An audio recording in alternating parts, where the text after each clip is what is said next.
Welcome back. When we left our story, the Tahitian police were talking to Alice Wickens in Matahi's store. "We need a minute of your time," they had said. "Okay," she replied. "At the station. We'll need to talk to the two of you at some point as well," they told Matahi and Ari. "Don't leave the island." "The station?" Alice asked, alarmed. "Tomorrow morning, first thing."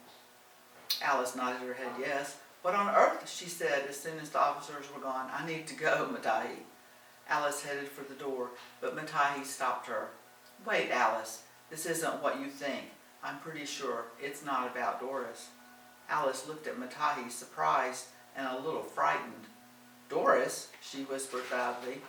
"It's okay, Alice, really," Matahi assured her. "Remember when Doris and I asked you if you thought you were being followed?" Alice could only nod. "You said no at the time, but we asked because Doris told me she's sure someone's watching her." He hesitated, then continued. "She told me about the problem in the States." Alice looked directly at Matahi. "She told you? Really?" "She told me she was involved in the kidnapping," Matahi answered. "And that's all?" Alice asked nervously. "Isn't that enough?" Matahi replied. "Of course," Alice responded. "Sorry. Go on." "Doris told me that she was sure the police are following her because of the kidnapping, but then we realized these are the Tahiti police. We think this is about Aifata, Alice, not Doris." "Aifata? So the police are on to him?" Alice asked, only somewhat relieved. "I think they're following all of you to see what you're doing in and out of the store all the time," Matahi continued. "Makes sense, doesn't it?" "It does, but that will make Mom nervous anyway. I wonder if she's been followed or questioned. I really need to get back to the bungalow." By the time Alice arrived, Helen was pacing the porch. "Oh, Alice," she began as soon as her daughter appeared. "I'm glad you're here." Then she added quietly, "Someone's following me, Alice. I'm sure of it. Following me? Maybe it's a peeping Tom. Tahiti is famous for that, you know. Or a robber." Alice smiled, causing Helen to look at her with some anger. "Mom, calm down," Alice said, taking her hand. "Sit down. It's okay. I think we're all being followed. It's the Tahiti police. I talked to them at Matahi's store." Helen thought she might faint. "You talked to the police? Alice, why would you do that?" "They talked to me, Mom. I couldn't very well just ignore them." "And this isn't about Doris," Alice assured her. "Matahi and I think it's got to be about Aifata. I have to go to the station tomorrow to answer some questions." "What?" Helen asked, alarmed. At this point, Doris came in, drying off from a swim. "Hi, Alice," she began, then turned and noticed the frightened look in Helen's eyes. "Helen, what's wrong?" "Well, Alice was just telling me about how all of us are being followed." "Followed? All of you?" Doris asked, surprised. "Helen, don't panic," she added, trying to be reassuring. "It's not about me, Helen. Really, it's about Aifata." Doris sat down beside Helen and took her hand. Matahi pointed out that the Tahiti police wouldn't be after a kidnapping suspect from the States. Helen turned pale and looked from Doris to Alice and back. "Honey, it's okay," Doris said. "Matahi's sure that Aifata is about to be brought down. They're following us because we've been around the store so much." "Doris, you told Matahi about the kidnapping? About Polly?" Helen felt like she'd been hit by a truck. "Oh, no, honey, not about Polly. Let me explain." Helen tried to listen. Matahi noticed how frightened we both were when he mentioned that he might go to the police about Aifata, remember? Helen nodded. "He asked me about it later. Matahi is so kind. He was worried he had upset us. I told him about the kidnapping. I had to give him some reason why we were so jumpy. He understands that we would rather not be involved with the police. He's satisfied, and I said nothing about Polly." "I'll go to the station tomorrow and tell them what we know about Aifata, which really isn't much," Alice said. "They may want to question all of us at some point." "God, I hope not," Doris said. "I'm not sure I want to be around the police, even if it isn't about me." Chapter 38. In the end, they were all questioned, but only about Aifata. The police were less than thrilled with Helen's vigilante justice, but not much came of it. Matahi and Ari came by the bungalow for an early dinner. It was relaxing to know that Doris was okay, at least for now, and even though it was almost New Year's, Aifata had not returned to the store. If the police didn't have enough to arrest him yet, at least they'd slowed him down. Matahi wasn't asking any questions, but he was still not sure it was over. "Oh my God, duck!" Matahi suddenly yelled. Aifata was standing in front of the bungalow with the gun. Joe grabbed Lil from the water and stood in front of her. Gordon headed for his mom. Aifata turned his gun on him, and Gordon stopped. "What the hell are you doing, Aifata?" Matahi asked, looking for his son. "This is great," Aifata said, ignoring the question. "Everyone is here. You're all just as thick as thieves." Aifata laughed at the irony. "Now listen, I'm here to tell you that this little scheme of yours is over. Your little gnats in my face act stops now. I'll be back to the store in the morning, Matahi, to take up where we left off, and none of you, and I mean none of you," he pointed his gun directly at Helen, "had better be there." Helen thought she heard Doris gasp from somewhere in the room. "Aifata Maui," they all heard. Aifata turned to find himself pointing his gun at the Tahiti police. Before he could run, they had him on the ground. "You threatening our pearl merchants? Ripping them off?" the officer asked, cuffing Aifata. "How long did you think you could get away with that?" The officer pulled Aifata to his feet and led him to the squad car. "Hands up, everyone!" Agent Walters yelled from the road as he ran toward the group, gun drawn. A police officer turned on him. "Drop the gun now!" "FBI, drop the gun!" Agent Walters yelled back and reached for his badge. "Tahiti police," the officer responded, reaching for his badge as well. "What does the FBI want with this local scam?" "I'm looking for Doris Martin," Agent Walters replied, addressing the whole group. "Where is she? I need to speak to her now." "Mom, oh Mom," they heard from the corner of the room. Gordon was holding Doris, rocking her back and forth on the floor. She was limp in his arms, her body moving only in conjunction with his. She was gone. "Oh my God, Doris!" Helen ran toward her. Agent Walters tried to stop her. "Get off me," she said, and ran harder toward Doris. She hugged Doris and Gordon and cried. "I'm sorry for your loss," Agent Walters said politely, "but I will need to talk to all of you." "All of us," Helen yelled. "Doris is dead. What is there to talk about?" She was sobbing. "Nobody can do this now," Joe insisted. "Your suspect is dead. Give us some space." "Again, I am sorry for your loss," Agent Walters responded, "but I'll need to talk to all of you and soon. Don't even think about leaving the island." Chapter 39. Lil clung to Ari. After Agent Walters arrived at the bungalow, gun drawn, demanding to see Doris, it became pretty much impossible to keep the truth from her, for the most part. No one mentioned Polly's death. Everything was blamed on the kidnapping, but Lil was confused. She felt deceived. She had been treated like a child who couldn't be trusted with the truth. Ari stayed with her late into the evening. After he left, Lil found her dad alone on Gordon's porch. "Okay, Dad, tell me about all of this now," she insisted before she even reached the stairs. "No more silent treatment?" Joe asked as he reached to hug his daughter. She pulled away. "Lil, I'm sorry," he continued. "What do you want me to say?" "Tell me what happened. Why are we really here, Dad? And don't try to tell me we're just on vacation." "I'm sorry, Lil. This is such a mess." "Just tell me, Dad," Lil responded. He told her the whole story, omitting only Polly's murder. "How could Polly be so vengeful? I know she was kind of a bitch." She looked at her dad. He only shrugged in agreement. "But to try to get Doris arrested..." "She was angry, honey. She felt deceived. You know that Polly was in the dark about Helen and Doris's relationship for years. When she found out, I don't know if she was more upset about the two of them or about being left out of such a big part of Helen's life. Polly was so upset about Doris and Helen that she just made some terrible decisions." "Dad, what do you think? I mean, really think about Doris and Helen?" Joe looked at his daughter, surprised.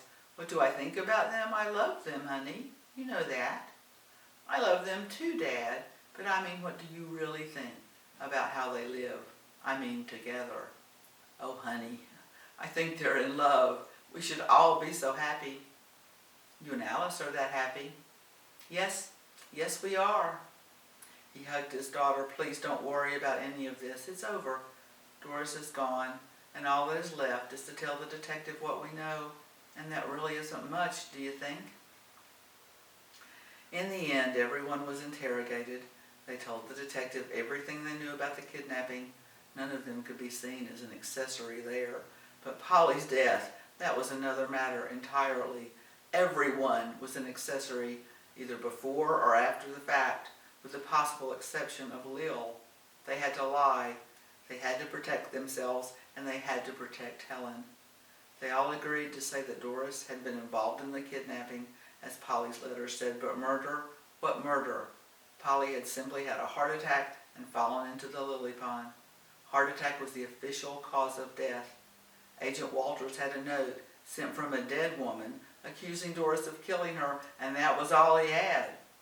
Given the history that Polly and Doris had shared, it was certainly plausible that Polly had acted vindictively. In the end, Agent Walters had nothing on Polly's death, and his only suspect was dead in any case. He headed back to the States. Chapter 40. With no little red tape, they managed to get Doris back to Dysonville for burial. The funeral was beautiful, but short, as Doris would have wanted. Lorraine came in with Gordon and surprised everyone by talking to Lil. Joe ran immediately to her side. "What are you doing here, Lorraine?" Joe asked. "I came with Gordon to the funeral, Joe. What do you think?" Lorraine responded. "I mean here." He pulled her away. "With Lil." Dad, it's okay," Lil interrupted. "Lorraine," she stopped, not knowing whether or not to call her mom. She decided against it for now. "Lorraine was just asking how I am." "That's nice, and I'm fine," she said, and walked away. "What are you talking about, Lorraine? Tell me right now," Joe insisted. Gordon overheard. "Joe, yell at her for wanting to talk to her daughter. I suggested it. Let her try, at least." "Gordon," Joe began as if Lorraine wasn't there. "If Lorraine is going to talk to Lil, that's fine, but I want to be there. Who knows what she might say?" "I just asked her how she's doing, Joe," Lorraine said. "She was just going to say something about someone named Ari when you interrupted us." "Ari? She was talking to you about Ari? Why?" Joe asked. "No idea. You interrupted us," Lorraine repeated. "Well, I'll ask her about Ari and how he's doing, Lorraine. You leave it alone." "Okay, Joe. That's enough," Gordon insisted. "Lorraine, let's just go. We'll figure a way for you to talk to Lil later." "Not without me," Joe insisted. Gordon called that evening. "Joe, what on earth was that with Lorraine this afternoon? And at the funeral of all things? She has a right to talk to whomever she likes, and I happen to know that she really does want to talk to her daughter." "Why, Gordon? Why now? She hasn't made the effort for over 16 years, Joe replied. "Why not now, Joe? All I know is that she does want to see Lil, and she's sincere. She's happier. She loves Knoxville. The small town life just didn't suit her." "Gordon, nothing suited her, including her own child," Joe responded. "Joe, stop and listen. If you're so concerned about Lorraine's influence, I can be there when they talk. But Lil's a young woman. She may want to see her mom alone. Are you really going to try to stop that from happening?" Okay, I'm not sure I would, could, or should, Gordon. You have a point. But really, this is such a change for her. What does she want to talk about?" "She just wants to try to get to know her, Joe. I think she might actually feel bad about all those lost years. Please let her try," Gordon almost pleaded. When Joe reluctantly acquiesced, Lil told Lorraine about Ari, how much she missed him, how she planned to go to Tahiti somehow that very summer. Lorraine listened intently. If there was anything she knew about, it was relationships, how they work and how they don't.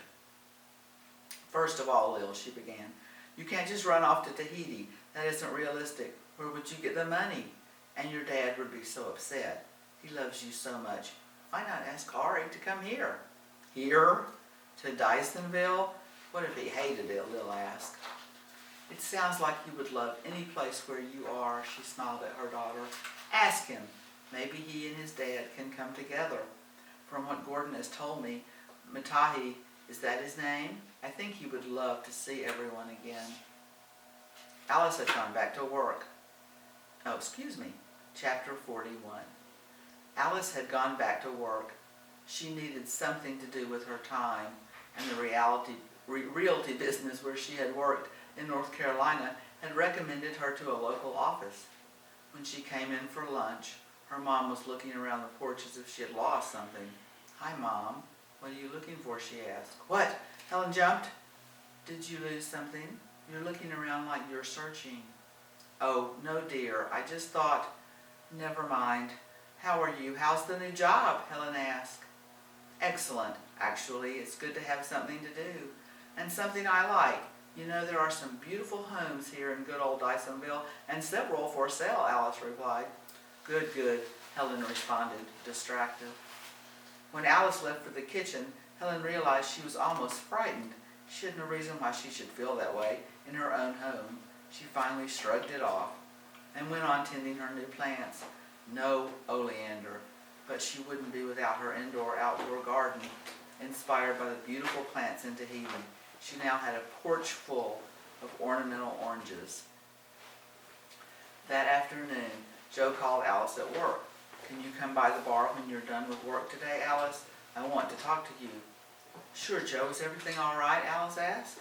Better than all right. Just come by as soon as you can, he responded. Alice arrived at 5:30.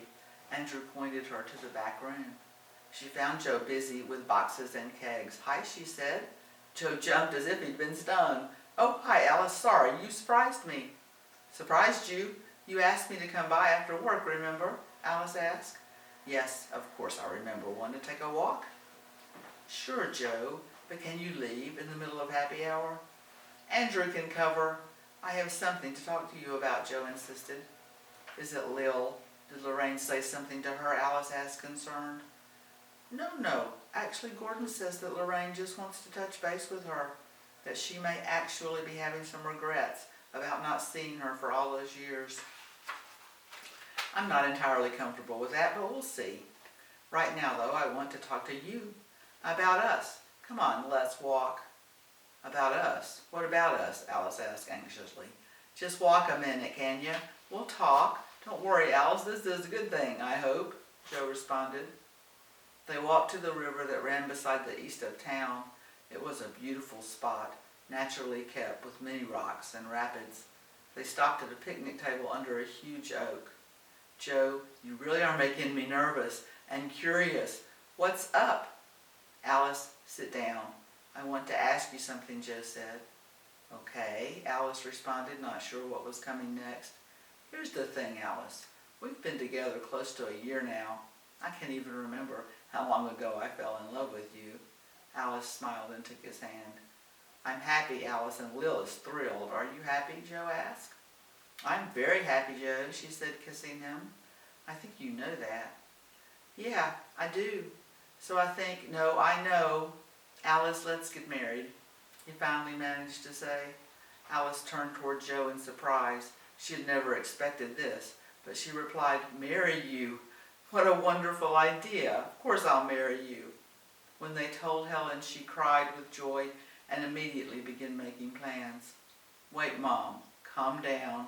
We're not doing a big wedding, so just quiet those wheels in your head. We just want family here at the house. Is that okay? Alice asked.